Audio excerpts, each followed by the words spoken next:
This program is for informational purposes only. It is not intended to treat, diagnose, or cure any illness. Please speak with your doctor when starting a new health program.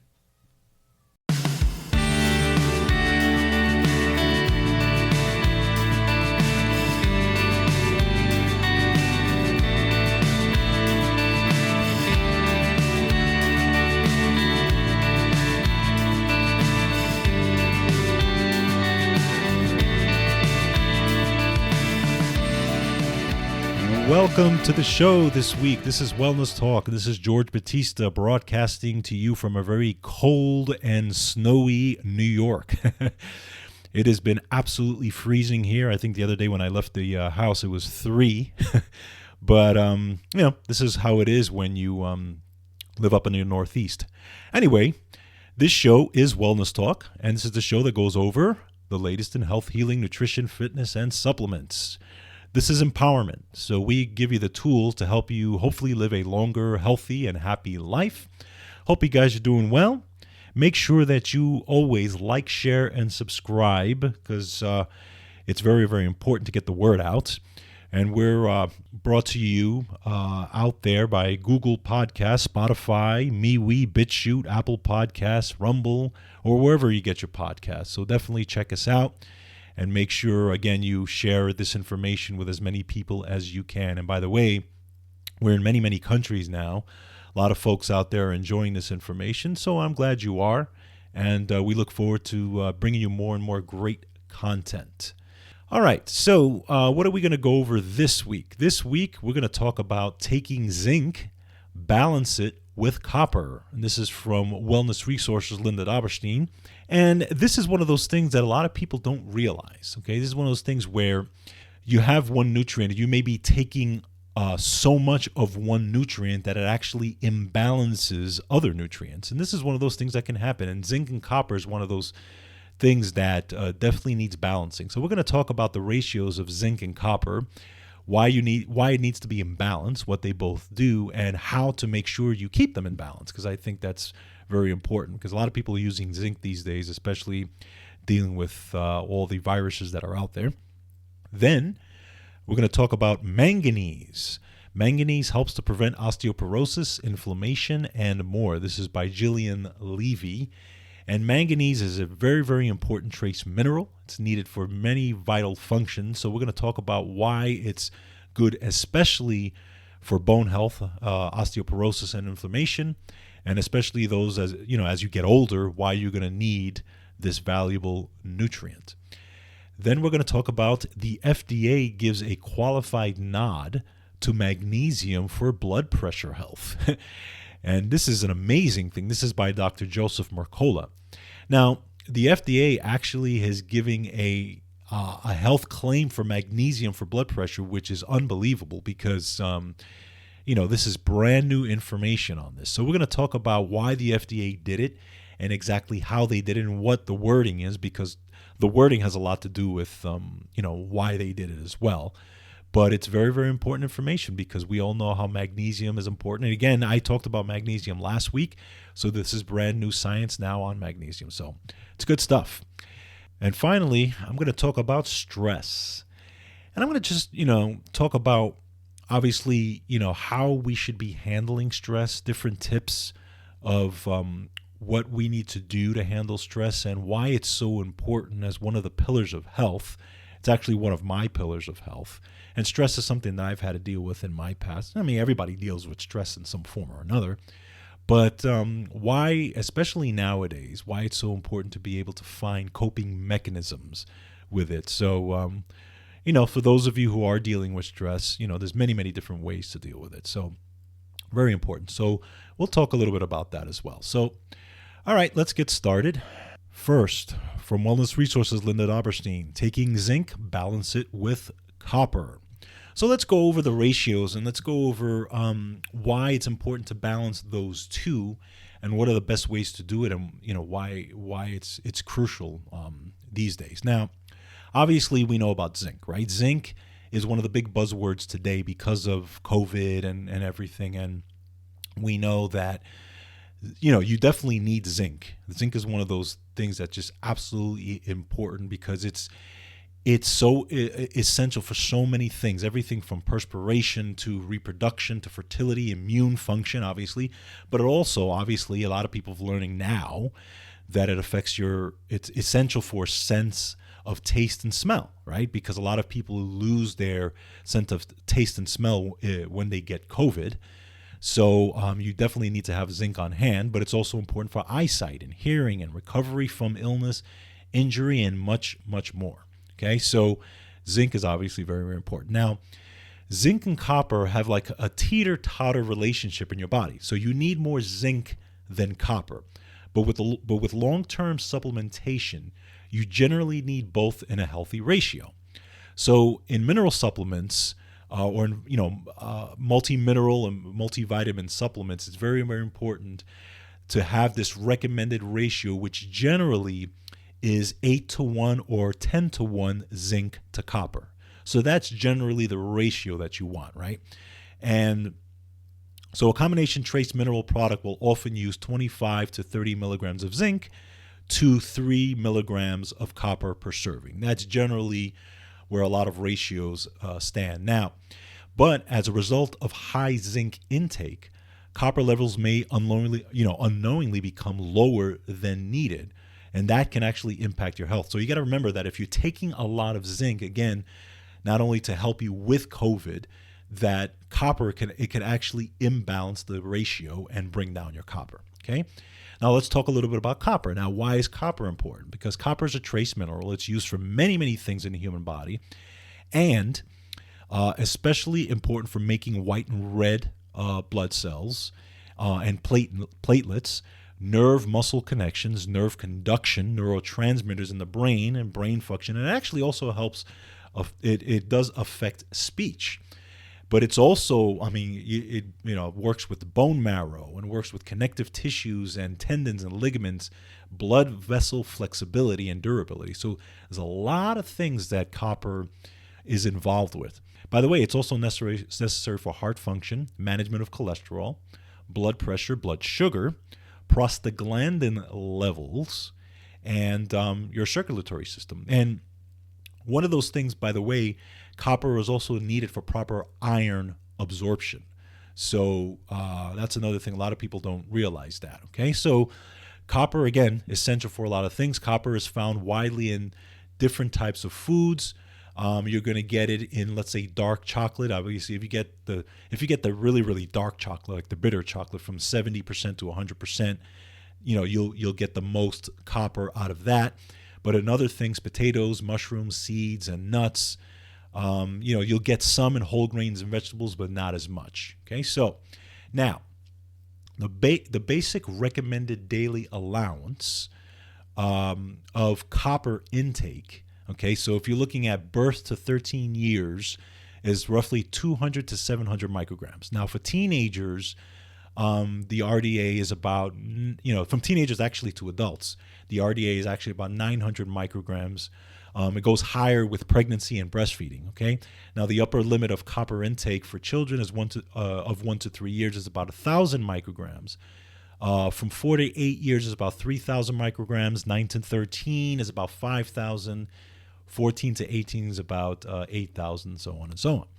So now copper needs to be imbalanced with, again, the other nutrients. So if you have insufficient copper intake, it can make it look like you actually have less of other things like vitamin B12 and folate.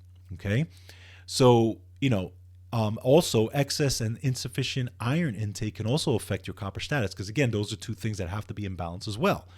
Now, here's one thing that's interesting, because I advocate for mega doses of vitamin C. Those of you who listen to the show know that I advocate for mega doses if you are sick. Okay, and long-term mega dose use of vitamin C is one of those things that also can compete against copper absorption. So here's what's important with this. And this is why, again, I will always recommend making sure you are taking a multivitamin if you are megadosing on vitamin C. Now, I always recommend taking a multivitamin no matter what, but especially if you are taking higher doses of vitamin C, because this way you're not just relying on getting the copper from your food, you're actually getting it from the multivitamin. Therefore, there's less of a chance that it's going to compete with copper for the absorption. Okay? So if you take in a lot of C, but you're also taking in the multivitamin, right, that has copper, plus you are getting copper from your food, then at least you have less of a chance for competing. Now, there are many brands that don't put copper in their multivitamins, okay? But Wellness Resources does have copper in their multivitamins, but you have to remember that Wellness Resources, the way their stuff is formulated, it's formulated exactly the way it needs to be in the exact right proportions. Because again, they have formulated their formulas through clinical trials and through use and through many over 35 years of usage in as far as using their supplements. So they know exactly how to formulate these things the way it's supposed to be. Okay, so so what I would recommend, again, to keep these things in balance, for general zinc copper support, Wellness Resources supplements are always the top. Daily Energy multivitamin is very good, that has those nutrients, but also another product called Strengthener Plus. Strengthener Plus provides zinc and copper in a balanced ratio. Okay, now again, keep in mind that Wellness Resources supplements they're formulated with nutrients in balanced amounts, optimized for absorption and health, and for optimal health results. Okay, so that's why I recommend it. So check Wellness Resources out if you want to make sure. But, that's the one thing. If you're taking their supplements, things are going to be in the proper ratios. Okay, that's the main thing. So if you guys are interested, go down to the description, click on supplements. You'll take you right to the Wellness Resources site and check out those supplements that I've outlined. Okay, but very, very important either way to keep all that in check. Next, manganese helps prevent osteoporosis, inflammation, and more. This is by Jillian Levy. So we're going to talk about manganese, and we're going to go over the benefits of manganese. Some of you may have heard of manganese. There are people that may not have heard of manganese, but it's a very, very important trace mineral, and it's needed for so many functions in your body. It's including nutrient absorption, production of digestive enzymes, bone development, and immune system defenses. Okay, so, and think about the digestive enzymes issue, because a lot of people are lacking enzymes or are low on enzymes. This is why you get a lot of people with digestive problems. Okay, so if you're not getting enough manganese, you could be lacking digestive enzymes. All right, so now another thing is that where manganese is found, you will typically find a good portion of iron. Okay, so manganese and iron typically work together in the body to get a lot of things done as well. Now, what are the benefits of manganese? Okay, and what exactly does it do in the body? Well, it's found mostly in the bones, the liver, the kidneys, and the pancreas, and it has roles in macronutrient metabolism, forming connective tissue in bones, facilitating blood clotting, and even sex hormone neurotransmitter synthesis. Okay, so now we're just going to go over, the different things that it helps out with. So first of all, number one, it supports bone health and helps prevent osteoporosis. Now, manganese in combination with other minerals, including calcium, zinc, and copper, again, right, talking about copper, helps to support bone health and reduces bone loss, especially in older post-menopausal women who are more susceptible to bone fractures and weak bones. You have to remember that that women who are postmenopausal, right? That menopause is a jolt to women's bones, right? It's really a hard jolt. So this is where women really have to make sure their nutrient intake is optimal, because what happens is they start to lose a lot more bone mineral, right? There's a lot more demineralization of their bones once they get to osteoporosis, right? Once they get to menopause, which means that, again, they are at higher risk for fracture. And obviously, they get their bone density tests and those types of things, and they can get to things like osteoporosis, and you do not want to get that. So make sure when you are getting to that postmenopausal stage that you are keeping or upping your mineral intake. Now, number 2, manganese is needed for antioxidant and enzyme function. Now, it's a key component of an antioxidant enzyme called superoxide dismutase, or SOD. Okay, now superoxide dismutase is one of those things that helps to fight free radicals. Okay, and it's actually sometimes called the primary or master antioxidant, since it's especially powerful at reducing inflammation, pain, and bodily stress. But SOD, these are the only enzymes capable of consuming superoxide radicals, making them valuable for slowing the aging process and prolonging health. Okay, so manganese is intimately responsible for making sure this is working properly in your body. Number 3, manganese helps to maintain cognitive function.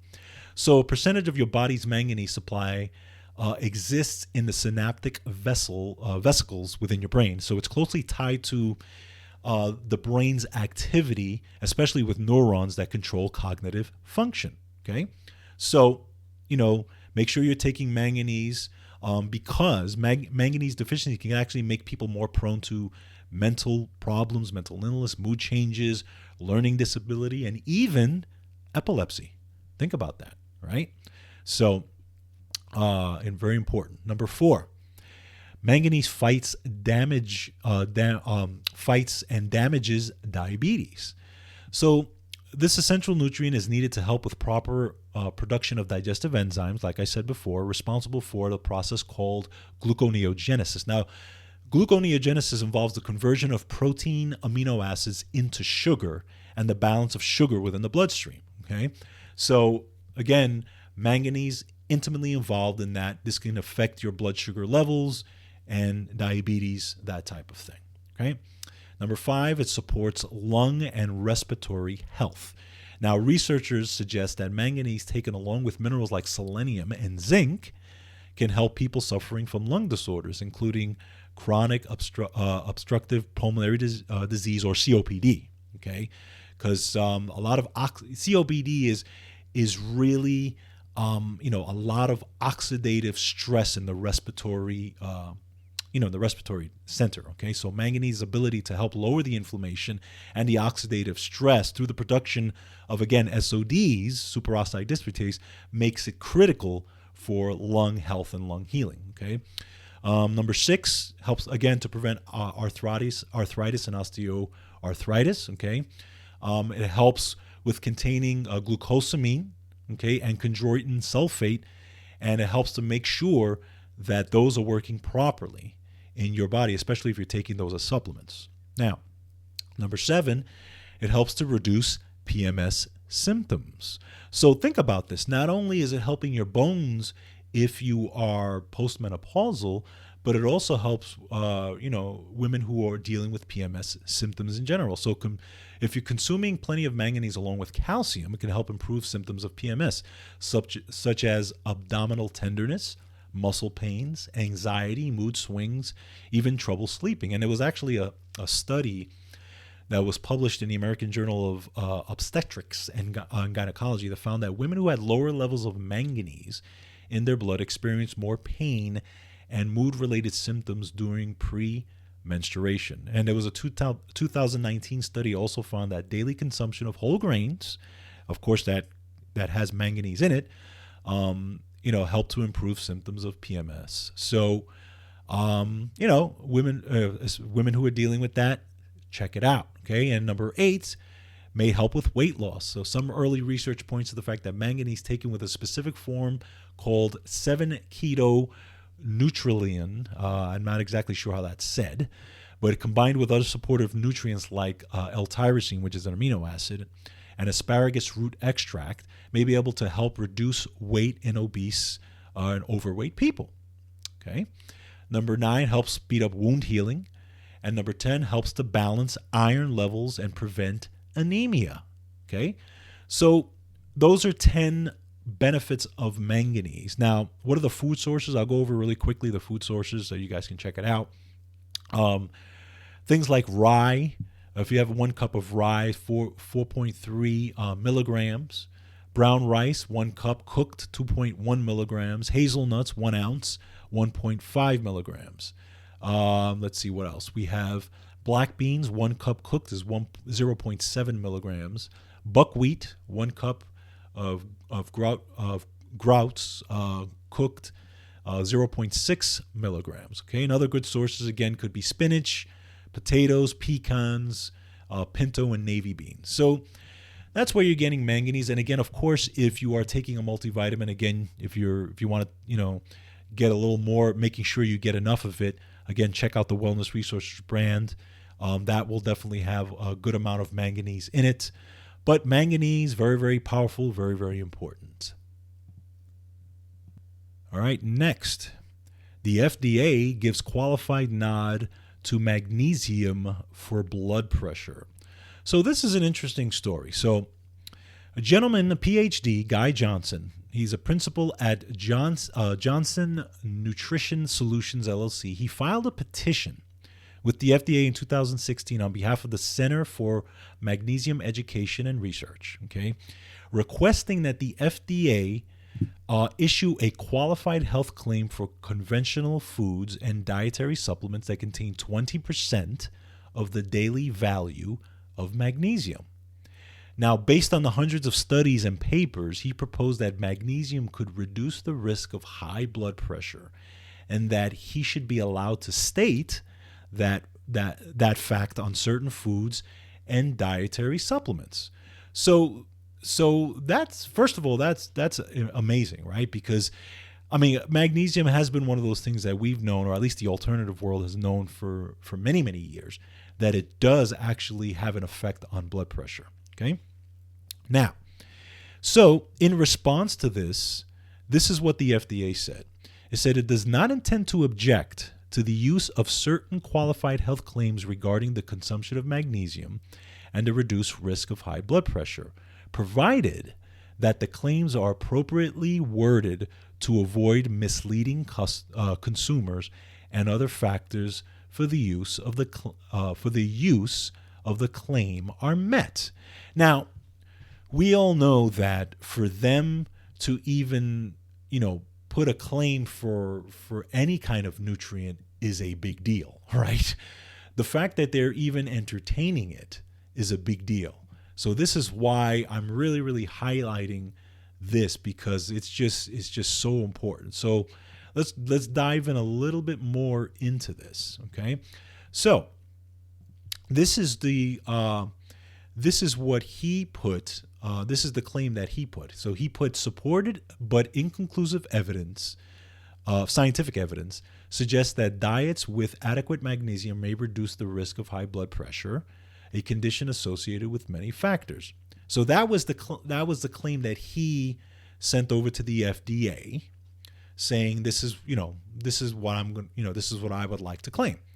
Now, however, the FDA concluded that the wording of supported but inclusive in the proposed statement could mischaracterize the strength of the evidence of the role magnesium plays in cardiovascular health and possibly mislead consumers. So they changed the wording. Okay, so this is the wording that they decided to go with. Okay, they put inconsistent and inconclusive scientific evidence suggests that diets with adequate magnesium may reduce the risk of high blood pressure, a condition associated with many factors. They also put consuming diets with adequate magnesium may reduce the risk of high blood pressure. However, FDA has concluded that the evidence is consistent and inconclusive. Some scientific evidence suggests that diets with adequate magnesium may reduce the risk of high blood pressure, a condition associated with many factors. FDA has concluded that the scientific evidence supporting this claim is inconsistent and not conclusive. So they're kind of saying, yeah, it does, but we still need more information. It's a really weird thing to say. They did cite that there was over 85 studies, and they went into how many studies that they looked at. But again, the fact that they've even entertained it and were actually, willing to negotiate on the wording is fantastic. So again, there are thousands and thousands of studies out there that show the role of magnesium in high blood pressure. It's actually if you look at PubMed alone, there's about 3,000 studies that talk about magnesium, just magnesium in general and how it affects blood pressure. And why is that? Again, because magnesium is magnesium does so many things, but one of the things that it does, it's a relaxer. So magnesium relaxes blood vessels. Magnesium relaxes your muscles. Magnesium, again, your heart is a muscle as well. Okay, magnesium even helps people with sleep. That's why you have a lot of supplements that have magnesium as part of their sleep regimen, because magnesium, again, is a natural muscle relaxer. Now, magnesium is responsible for over 400 enzyme reactions in your body, but if you're taking enough magnesium, there's less of a chance of you having issues with blood pressure. This is something many studies have shown. Okay, so but now the recommended daily intake of magnesium is over 420 milligrams. So again, if you don't feel like you're getting that, definitely supplement. I would recommend more than that. I would recommend at least 500 milligrams to make sure you're getting enough, because magnesium is the fourth most abundant mineral in your body, but it's so important. It's involved with everything from again, blood pressure to blood sugar regulation to energy regulation. So this is a good story. I mean, it's a good start for magnesium. By the way, the FDA has, did also issue a heart health claim for omega-3s as well. Okay, and this was a few years back, but there was so much information on omega-3s that they just couldn't deny it. So they actually issued, again, one of those may help reduce the risk of blah, blah, blah with omega-3. So the FDA is always kind of teeter-tottered on that line, but at least they're open to that. So that's good news. So yeah, good stuff for magnesium again this week. And finally, I just want to talk a little bit about stress. It's not something that I address a lot on this show, and I should probably, because, I talk about the different pillars of health and, my pillars of health. And I talk about nutrition. I talk about fitness. I talk about getting enough sleep, those types of things. But stress reduction is just as important. And, if you look at what's going on today with COVID and the last 2 years and the lockdowns and everything that we've gone through, the numbers are not good especially for kids, right? Suicide rates have gone up. There's been divorces. There's been crime. There's been, if you watch TV, if you watch especially the mainstream news, right there is fear, right? They call it fear porn. And you would think everything's going to hell. I mean, it's just crazy, So, with all this going on, we definitely need different ways to cope with stress, because what does stress do? One of the things stress does is, again, it brings in this fight or flight system in your body, right? Cortisol goes up, the fight or flight system goes crazy in your body. And one of the things that does, it depletes minerals. It depletes vitamins and minerals out of your body if you're chronically stressed. So, stress is one of those things that I dealt with as a kid as well, because I went through a lot of stress as a child. Parents were divorced. It was a very ugly divorce. And, I was a child that was very much in the middle of the whole thing. And it was tough. There were times at nights where I didn't get sleep. And it was a very, very ugly divorce for many years. And it's not something that a 6, 7, or 8-year-old should be dealing with when your parents are, just going at it constantly. It's not something you want to put a child through, and I would never recommend that, right? So, but what ends up happening is that stays with you. It stays in your brain, and you end up carrying those types of things later, right? Because you have that reactive part of your brain, and it comes out later on. It could come out in your 20s, 30s, or 40s. It can affect your relationships as you get older if you don't deal with it, okay? And now I'm just, obviously talking about childhood stress, but it could be any stress, right? Or post-traumatic stress disorder, right? Things that first responders deal with, things that people in the military deal with, right? PTSD. So there's so many different ways now to cope with it. One of the ways that I've coped with it, when I was younger, was fitness, exercise, working out, bodybuilding, sports. That was one of the things, even martial arts, those things helped me cope with it because I was one of those kids that kept everything in. And if you're a person that is that is introverted like I was, and I am really, and you've kept things inside, you need an outlet. You need to get it out there, okay? And it was very difficult for me to get it out. So the way I got it out as I got older was to play sports, was to bodybuild, was to, pump that iron. And it really, really helped me, And then obviously nutrition helps out as well. But then as you get older, you have different types of stress. You have job stress, you have life stress, you have, marriage stress, you have children stress, right? Any of you who have husbands and wives and children and money problems, you're dealing with all this stuff, right? We're all dealing with it, right? There's never enough hours in the day to get things done. So we need a little time. We need a little time for ourselves to try to settle down and cope with it. Okay. So one of the things that I've used and I've talked about in the past and that I endorse is a program called EFT, Emotional Freedom Technique, or tapping. It's one of the things I got into probably, I want to say maybe 8-9 years ago, and it helped me cope with stressful times in my life. And it's fantastic. And another reason why I'm bringing this up, because in the next couple of shows, I'm going to have one of the leading practitioners in the world of this technique. She's going to be on this show, and we're going to be interviewing her, and we're going to be talking about stress, and we're going to talk about how to use this technique to help with stress, and just in general, because she was a person that had anxiety and stress when she was younger as well. This has helped her, and this technique has helped many people. And again, this has helped myself as well. So again, it's EFT, Emotional Freedom Technique, or they call it tapping as well. There's many books on it. There's many videos on it as well. Julie Schiffman is the young lady that I'm going to be interviewing next week for the podcast. So those of you who want to learn more about it, just about stress reduction, I would definitely suggest you tune into that one. It's going to be a video, by the way, so you guys can check. You guys can actually see us talking about it. But if you really want to learn how to do this technique, and it's a technique that you can do in 5 minutes, really. You can do it in the shower. You can do it when you're alone for 5 minutes. You can do it at work.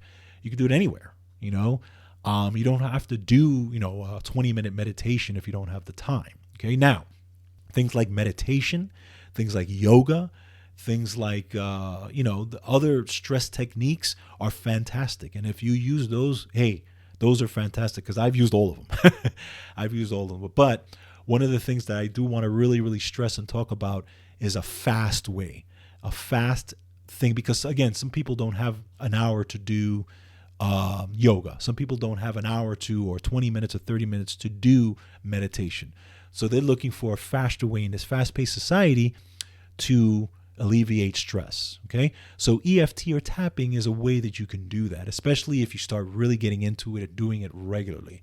So again, I just want you guys, if you guys are interested in that, check out that show, because I think it's going to be very informative, and I think you get a lot of value out of it. But again, stress reduction is really, really important these days. So, I would say choose a way that you can reduce your stress, whatever it may be and whatever works for you. But also, again, nutrition is there to help you as well. Wellness Resources has some great products that help you with stress. Relax Mag is one, which is a non-drowsy formula of magnesium that helps you with stress throughout the day. Okay, it helps calm that nervous system. Another one is called Well Calm, that they have. Again, it's a combination of a bunch of nutrients you can take throughout the day to help calm stress, especially if you have a high pressure job, that type of thing. Listen, we've all gone through it, right? But just some things to think about. Okay, I think it's very, very important in these pillars of health, because you can be taking all the nutrition in the world if you want, but if you're not dealing with stress, you're creating inflammation. Stress creates inflammation, which depletes your minerals, which gets you back to, oxidative stress, and it's a vicious cycle. So anyway, just something to keep in the back of your mind, all right? So, all right, guys, so that's it for this week. Hope you guys have a great week. Make sure you take care of yourselves, and I will see you next time. And as always, take control of your health. Bye-bye.